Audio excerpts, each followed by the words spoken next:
Hello, yes, I'm Vivienne Wiggins from Beacon House in Colchester. And it's the 1st of May today, and it chucked it down in Colchester. And I don't know how many of you will have moaned if you got wet running between your car and your house or whatever. And it puts into context that we just are out in the rain for maybe 5 minutes. But tonight in Colchester, there'll be 35 people sleeping rough. There'll also be 20 people staying in Colchester night shelter. There's only 35 night shelter places in the whole of Essex, and 20 of them are in Colchester.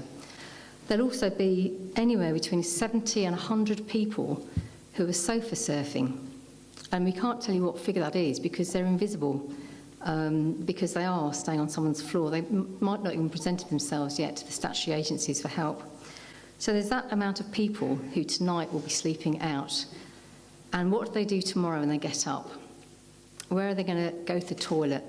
Where are they going to have a shower? Where are they going to brush their teeth?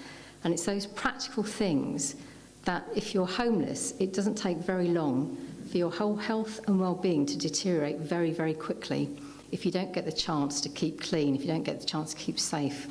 When people become homeless, it's never really a lifestyle choice.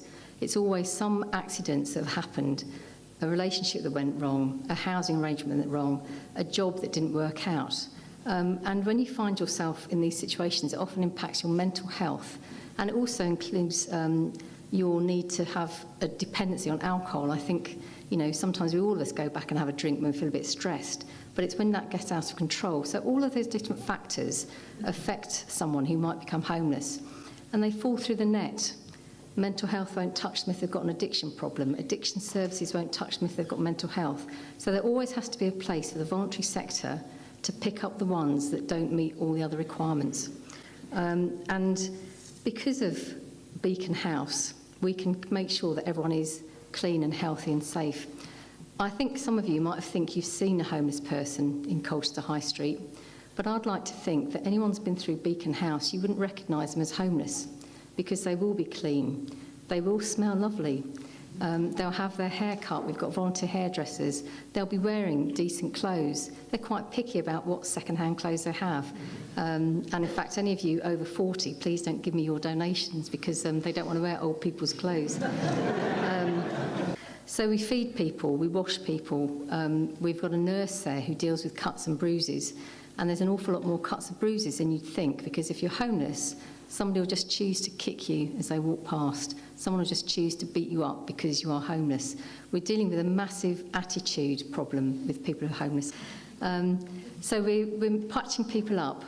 If you're housed, a cut on your finger, you'll get it clean, you'll get it protected. If you're homeless, that'll turn into septicemia very quickly. If you have flu, if you have a cold, if you're homeless, that will turn into something. I think the average age of a homeless person of their death is 42 years old, and that's come down 5 years in the last 10 years, if you know what I mean. It used to be 47 years, but health is becoming a real issue.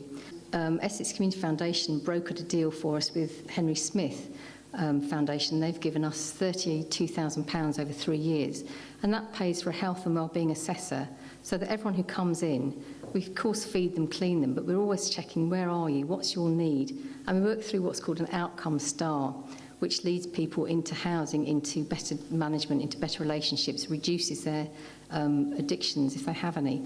And we're working, the wellbeing assessor sort of takes an assessment as they come in and a few weeks later. So we're gradually moving people back into whatever situation they need to go into.